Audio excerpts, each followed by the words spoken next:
Welcome back to the Brew Bot Development Series. Last episode, or first episode, we got our Brew Bot character modeled and made an armature for him. We figured out how to make decent looking textures in A-Sprite and created a moss ball enemy to inhabit this theoretical first level. And at the end, we got a couple animations rendered. Let's see how it looks. Which means we now have everything we need to move on to the next big step. I kinda think it might be time to start going into Unreal? That sounds weird to say because I really don't have much made, but the thing is I don't need much made to get things started in Unreal. So I got Brew Bot exported and fired up Unreal Engine 5. So, this is where it gets a little bit tricky. Do I do blank or do I do a third person project? I'm gonna do blank. I don't want to be working with anything that they have set up. I want to do this from scratch. I initially decided to start with a blank project, which ended up being very not blank. This is just gonna slow everything down. Let's do a new folder. This is gonna be called test level. And if we click play, nothing should really happen. In fact, let me look up how to get rid of it. 5, I haven't added anything. I have to sit here and get rid of stuff. Default landscape. I made it empty. It's empty. So there's people stuck. There's people stuck right here waiting for an update. So let's do a plane. It's an odd place to create it, isn't it? Why not make it at 0? This is called an empty project, and it's full to the brim with weird stuff. And then you click play, and it's like, oh yeah, don't forget about these. Every game has these. Well, that's enough of the blank project. This time, I just went with the third person preset, which will give us a few things to work with and less undeletable mountains. We'll remake it again, this time in the third person preset project. So this is gonna have like a default character that has like a run and a jump. And I think that's it. Let's make a new folder here. I guess I'll just get into this and give it a go. Can I now uncheck these? What's the point of a check mark if you can't uncheck it? Whatever. It's trying. There it goes. So, I'm not sure. I guess I'd bring this in if I just wanted to see the skeletal mesh. Oh wow, okay, I got the normals backwards on the legs, I guess. And this arm, yeah. You know what though? Oh my gosh, the emission? It totally read the Blender material. Because this is just a Blender material. There's no texture. And then it made an Unreal material. Like if I open this is going to be an Unreal material with emission set up, isn't it? Select this. And actually all we have to do is view face orientation. And now we can see those are red. Alt-N, flip, and there we go. Now that I had fixed that, I had to re-import the model, which was a little bit of a pain. Unreal Engine doesn't really like when you delete things, since there are usually other things that rely on those things not being deleted. But Unreal Engine is just gonna have to grow up, because I'm deleting that crap with no remorse. Import. Yeah, and you can see actually, if I open this animation sequence, look at it. It is so slow. And then also if I just bring out the guy, you can see his legs are not invisible anymore, which is nice. Now that I had his limbs visible, I messed with the materials and made them more metallic and plugged in their normal maps. Save this up and check it out. Yeah, that's totally a normal map on there.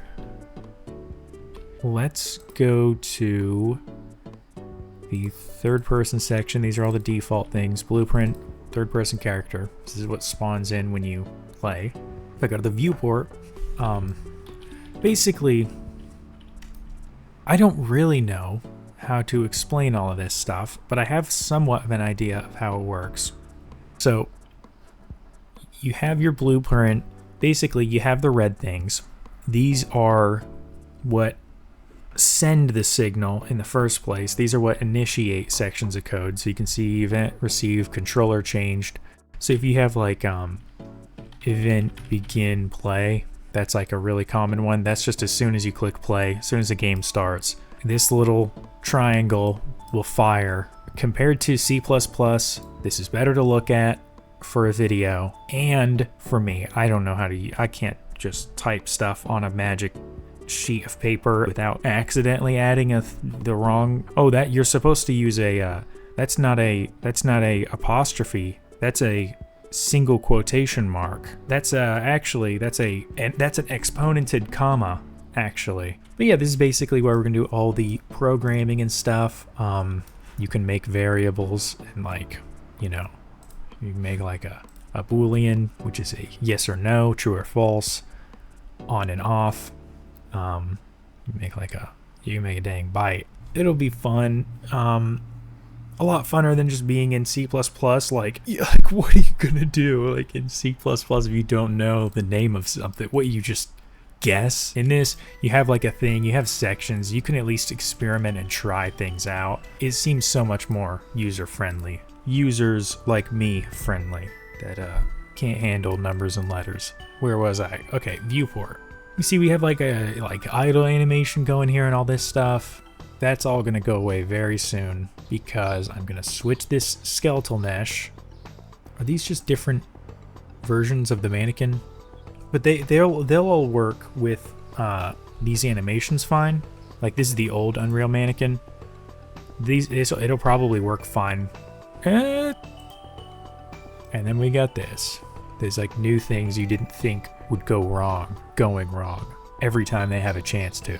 So basically, this guy's rotated 90 degrees off from where he should be, and he's about probably 10 times bigger than he should be.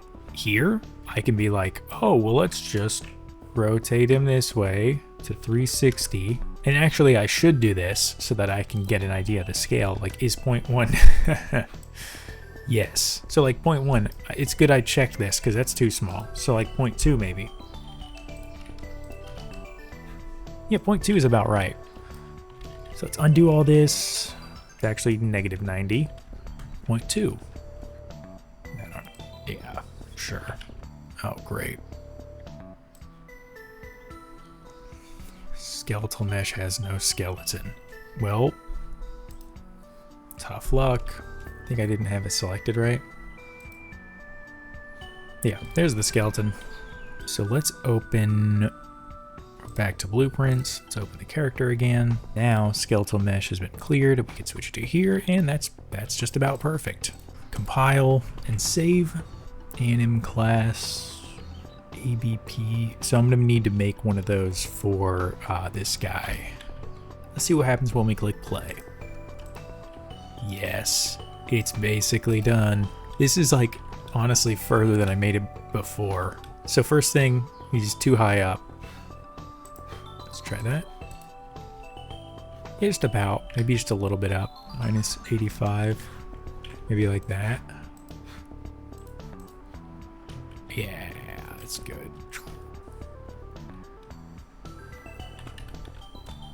Yeah, okay. This is making me more excited to keep working on this, believe it or not. Believe it or not. Like, basically, I need to get to the point that I can jump around with some animations before I can even start thinking about certain gameplay things. Because if I'm being entirely honest, I don't have the gameplay figured out that well.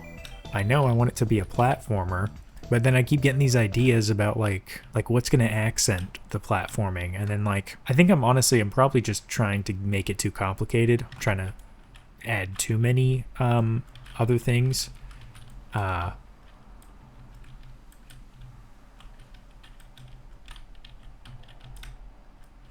required some focus.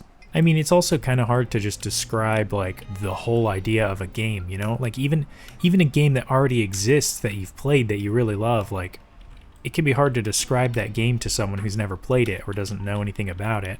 The issue is right now there's like it's 100 different games that all kind of have this like make up this cloud, this like central converging point, and as you leave it, you still have good stuff, and then like as I think about it, I end up like following one of the lines of one of those games, and it kind of leaves that cloud, that central convergence point of all of these good ideas. And I think the thing is I shouldn't follow any one of those lines. I should just probably keep developing it until it occupies that space of the convergence of all of those good game ideas. That's just tricky, and that's tricky to make any plans because it's like I don't really know specifically how the game's going to look, and that's unsatisfying. I'd like to really have it nailed down, but... After I was done T-posing around and having an existential crisis, I regained my bearings and moved on to the next step. So, I guess getting that running animation working, that would be very cool.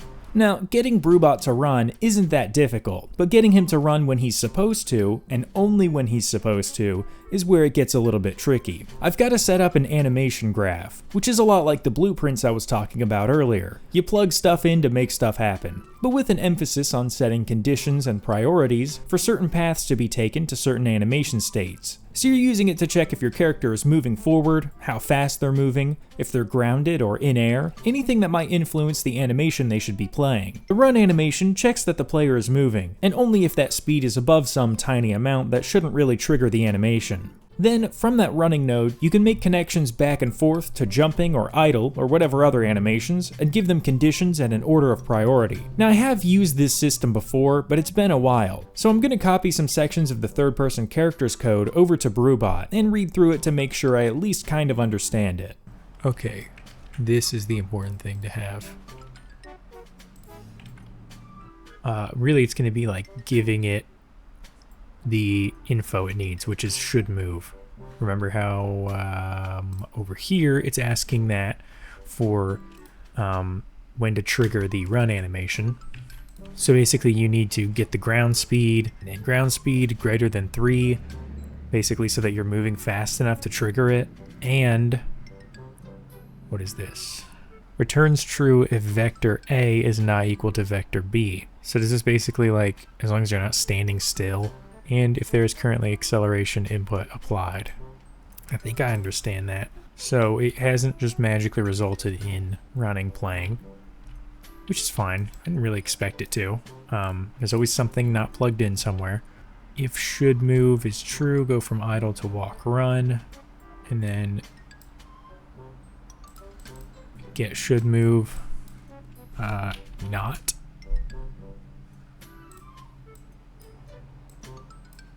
Then it'll go back.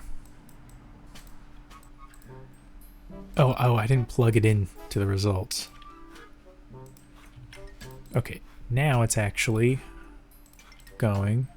Oh my goodness. Did you just see that? And see that, how Unreal has those like nice transitions? How it doesn't, when I stop it doesn't snap to the T-pose, it like glides to it. That is so cool. Okay. I look at the little metal coffee thing on his head. I now officially feel like I can get things from Blender and properly bring them into Unreal Engine. So what's missing here? What's missing is, well, a jump animation and a landing animation. Those are both two different things. And the thing that happens between those animations, which is a falling animation. You can also see that not being a thing right here. The first one I'm going to make is probably an idle animation, so he doesn't do this. So I went back over to Blender and got to work on an idle animation, bone by bone. Last episode, some of you guys pointed out how garbage this rig is, and how it's not even a rig, because that's apparently what it's called when your skeleton isn't just a nightmare of individual bones that you have to hand animate. But this footage was filmed over a month ago, so it'll take until after episode 3 for me to start implementing you guys' feedback. Well, back to dealing with this terrible armature. Take it away, past me. Yeah, his legs aren't on right. I can delete these again. And then this one is all good. No, it's not. No, it is not. There we go. Okay, so walk run is like this. Idle is just nothing. So, idle play, idle animation. Compile. Look at that. Now, I bet we're all good. Yeah, look at that. Cool. That was very easy and very quick. And he's not really floating. Not at all. This is probably a good time to bring up another concern I saw some of you mention last episode, which is Unreal Engine, specifically using it for a game with an N64 look. Because while it is possible to dumb down Unreal Engine's graphics to avoid the generic pseudo-realistic ray tracing look, it's still going to come with a good bit of overhead that's pretty much unavoidable. Because Unreal Engine is for games that look super pretty and have a bunch of particle effects and stuff. It's for games that already demand a lot of processing power, and it's probably really efficient for those games, but using it for a game that shouldn't take much processing power at all is going to give the game a whole bunch of extra luggage that it really doesn't need. Some of you guys have recommended I use Godot or Godot or whatever, since it's much more clean and doesn't have a ton of modules and systems that I don't need. But the scary thing about it is, I'd have to abandon the blueprint system and learn how to use an actual coding language. It's a decision I'll have to make in the near future, but for these first 3 episodes, I'll be using Unreal Engine. Anyways, as you can see, I had now gotten the Blender scene set up in Unreal Engine. But man, if I press play, okay, so that's not right. Use simple collision as complex, or use complex collision as simple. There. Okay, that's all I wanted, except now I actually want this weird stuff to not be there. Re-import. Okay. Much better. Very cool. Yeah. This is, like, pretty close to how it actually looked in Blender. Okay. Cool.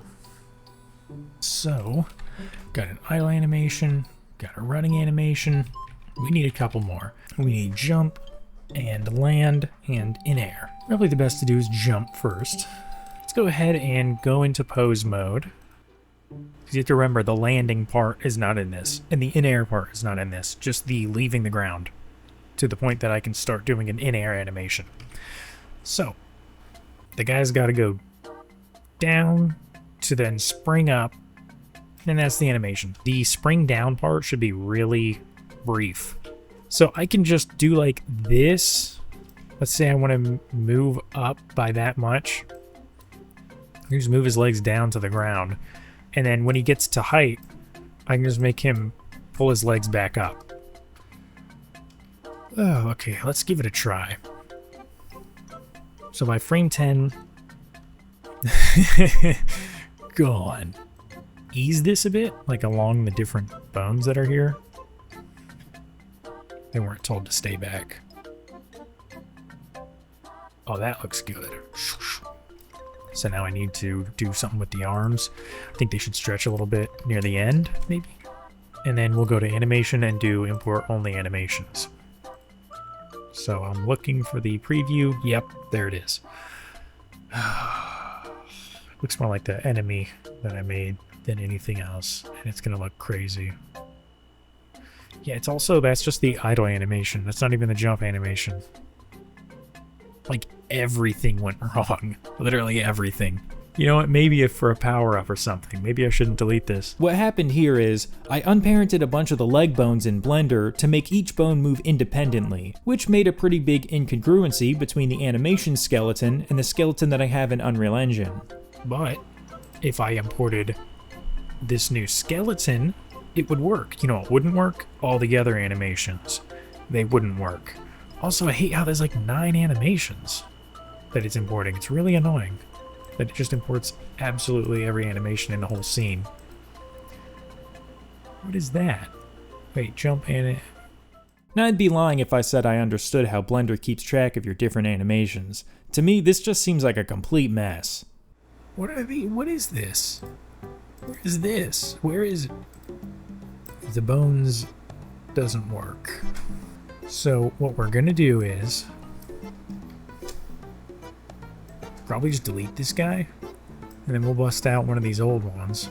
Do the old Shift D, slide him over, do the old H, whoops, the old H, and then the old rename with F2 to Brew Bot Jump.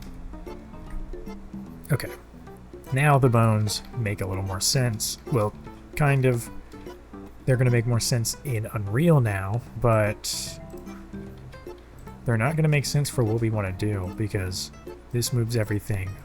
These can choose to stay behind, and that is it. This doesn't even do anything. Relative parenting. Well, it's not parented. Does nothing like most things in Blender, most checkboxes in Blender. They don't do anything. See this? Look at this crap. I'm not lying. Local location. It's the only kind of location there is. Well, I've got deformative deform checked. See if there's anything in the visual viewport. There's nothing in the objective object. Well, it looks like I can't figure out how to make the leg segments do what I want them to. So I'll just have to make the worse but more stable version of this skeleton for now.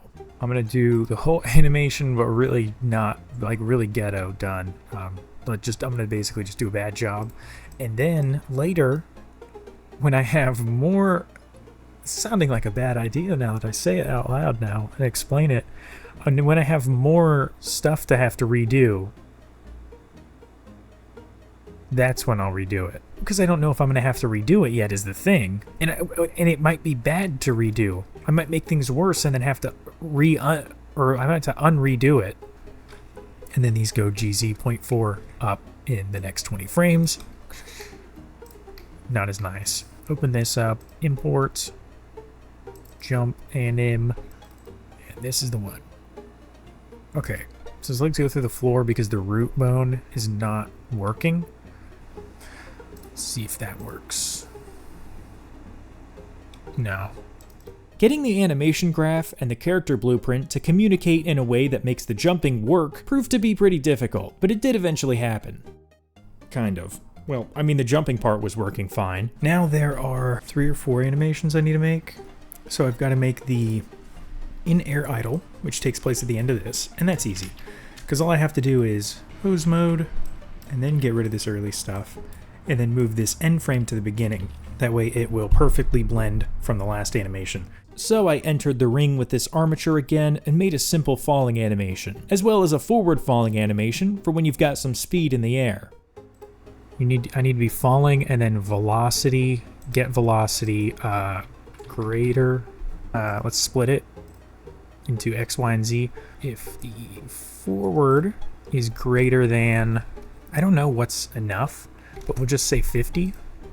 So basically this is if you're falling forward. Plug it in, compile, let's try it. Okay, nothing's broken yet. Hey, that worked. The jump animation works, or the fall animation I should say. There's no land animation, which is part of what makes that not look so good. So I don't, oh, okay, good. We're getting somewhere. Oh, forward fall loop needs to be checked. I'm starting to understand some of these things, I think. There were a few things I got wrong, including the forward thing that I just now made, which was going off of global direction, which is why the forward jump was only working in a single direction. Let's try it. Yep. Nope. That's what makes me suspicious about that vector thing. Doesn't work when I go off that side, but when I go off this side, it works. Oh wait, I didn't update this. That's what it is. It's always something really small and really easy. Yeah, that's totally gonna fix it. Yep. Well, I don't know if fix is the right word. Time for another animation. This time, it's the landing animation, which was a little broken. Wait, the root bone needs to be named root?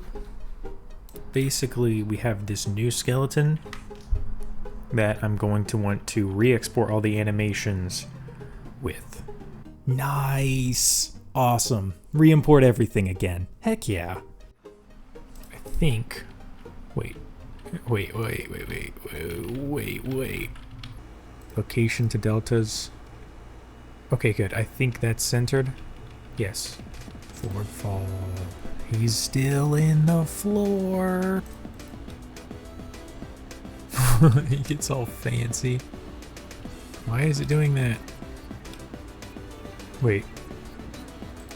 Jump animation should definitely not be looped. Yeah, that was it.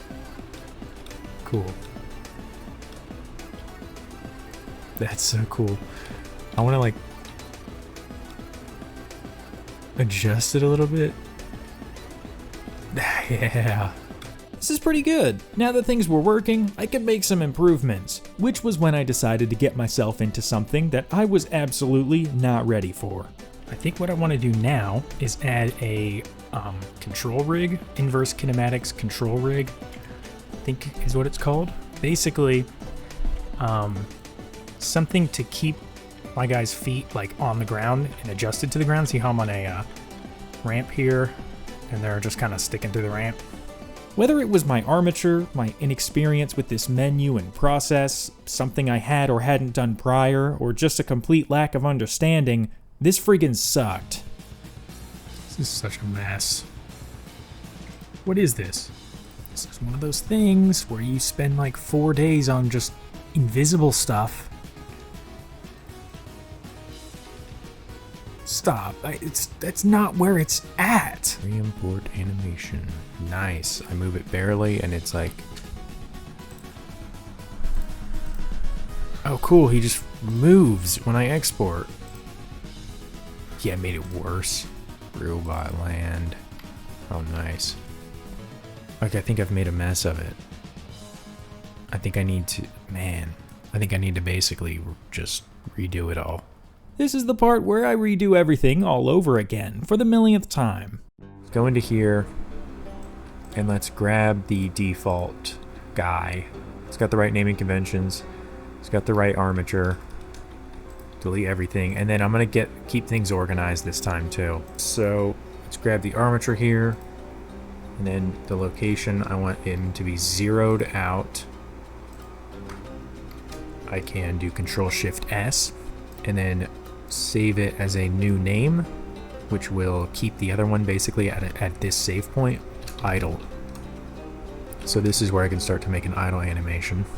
While it was a little annoying to have to remake all of the animations from scratch, I found something that will prove to be massively helpful. Oh, Auto IK works really well.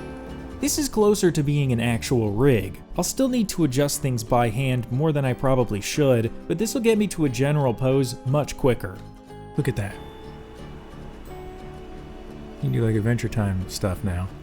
Yay, it worked. Remaking the idle animation was very easy, and now is the perfect time to make changes. So I decided to add a bone to each eye, that way I can animate them, which I think will add some more life to this character by having a constant blinking cycle. I can also use this to add some personality to his other animations. And of course, the Blender inverse kinematics were a huge help making these new animations. Now we can just re-import our animations and see the results. Okay, this looks like it's gonna work. Yes, yes. I'm so worried there. This wasn't super smooth. There were plenty of little issues to iron out, and the new animations didn't all look great at first. The main culprit was the running animation, so I adjusted it quite a bit to get it looking better. See it in game. That looks way better.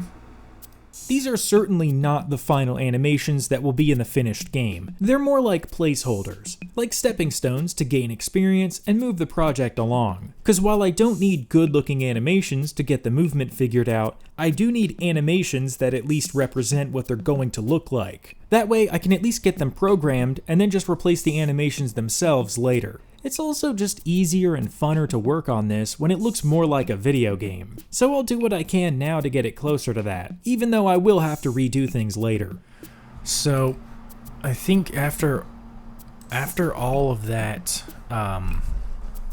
animating stuff, Unreal Engine, blueprint stuff, and trying to rig the inverse kinematics, now I should probably get back to kind of figuring out the look and feel of the game again. I was pretty happy about how the animations are looking in Unreal, but I feel like I've gotten too wrapped up in that and forgot to develop the feeling of this level and the overall game. So I made a minor adjustment to the edge of the map and headed back into Unreal. Well, cause I realized the only thing missing from my Unreal Engine version of this Blender scene was our moss ball enemy, and adding him should just be more of what I've already done, like crashing Unreal Engine. Okay. Blend mode. Masked. Translucent. Alpha into the opacity. I think this is what I want. Yeah, this is what I want. Getting his materials and animations working went pretty smoothly. Then I just had to make a collision box for him, and we should be good. That's crazy. I've got this blender scene working in here. So he's doesn't have collision or anything. Why did he stop moving? Can he not move? What? So I guess those collision settings were not the right ones. But this is still a really cool demonstration of the armature in action, being affected by the physics engine instead of keyframed animation. Holy crap. Okay, that's not what I wanted. Oh, cool. Look at that.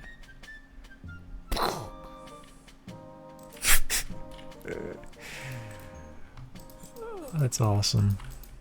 Well, that's gonna have to do it for episode 2 of the Brew Bot Development Series. Next episode, we'll get out of Unreal Engine and back into Blender to figure out what our first level is gonna look like. Getting this first level figured out ended up being my favorite thing I've worked on so far. I'll try and have that uploaded by next Friday. Anyways, I appreciate you watching. I'll talk to you later. Thanks.